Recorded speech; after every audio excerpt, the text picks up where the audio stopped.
Em 1984, no movimento Direta Já, o senhor foi um dos participantes apoiando ao lado de Fernando Henrique, Mário Covas, José Serra, Franco Montoro. Naquela época, foi um momento de esperança do Brasil. Passados mais de 30 anos, a gente está vendo que essa esperança se diluiu, né?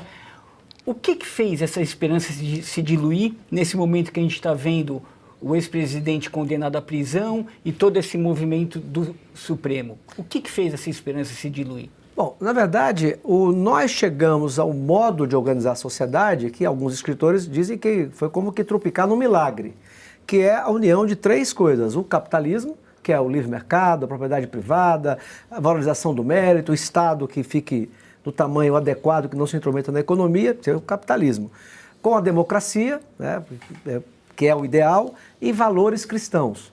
Então, esse tripé fez o que há de melhor na sociedade mundial. No entanto, isso não é uma vitória perene.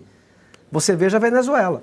Venezuela, por exemplo, há 40 anos, era considerado o primeiro país da América Latina que entraria no grupo dos ricos.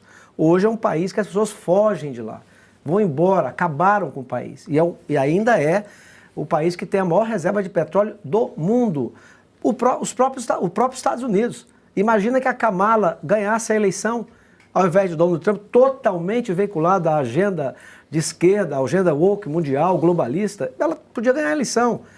No Brasil é a mesma coisa. Então, nós temos esses altos e baixos. Agora, claro que a esquerda, desde que foi criada, ela tem um nível de organização que nós, na direita, não temos. Quando o Lenin cria o Partido Comunista para tomar o poder, porque Marx dizia o quê? Que o comunismo ia suceder o capitalismo naturalmente. Aí o Lenin, que estava lá nos países mais atrasados da Europa, naquele momento, que era a Rússia, disse: não vou esperar. Criou um exército, que é o Partido Comunista.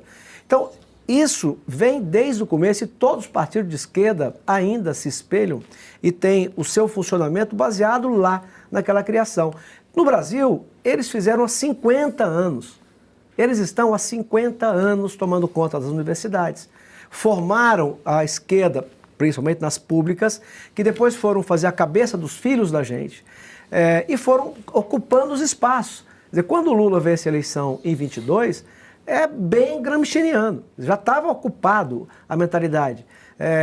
Destruíram a ideia da família, combatem a hierarquia, combate a disciplina. Olha as escolas brasileiras, o que viraram? Estou cansado de ver jovens corajosíssimos mostrando o que é que virou as universidades, principalmente as públicas brasileiras. Então, desfazer não é fácil.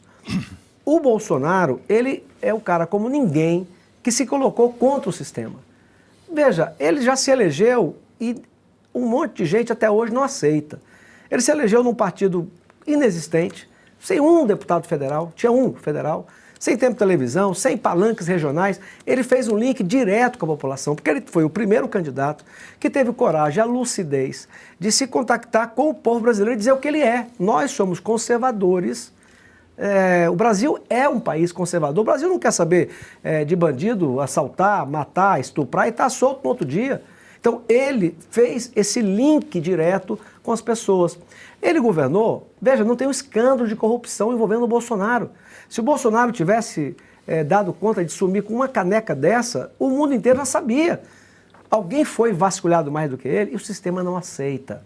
O Bolsonaro, por exemplo, tirou uma mata de um monte de gente. Acabou com milhares de cargos de confiança, diminuiu o tamanho do Estado brasileiro.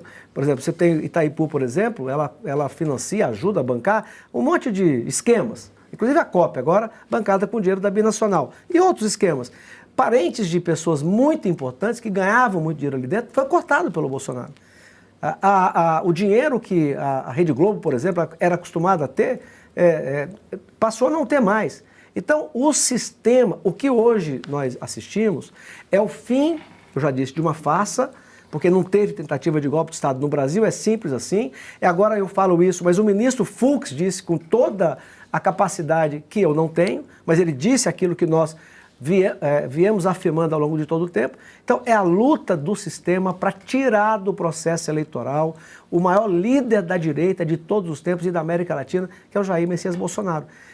Tudo pode acontecer, menos o presidente Bolsonaro poder ser candidato. Eu digo, e quero repetir, O que é golpe no Brasil é a eleição ano que vem sem Bolsonaro. É isso que é golpe. E é isso que eles estão fazendo. A exemplo de todos os países que, infelizmente, foram ou estão sendo governados pela esquerda. Então, é um movimento cíclico. Eu não tenho dúvida que a história não acaba aí. Nós vamos fazer a anistia no Congresso Nacional e essa coisa vai continuar. Pode ter certeza que mais cedo ou mais tarde, essa injustiça monstruosa, patrocinada pelo Supremo Tribunal Federal, ela vai ser revista. E não vai demorar tanto tempo assim.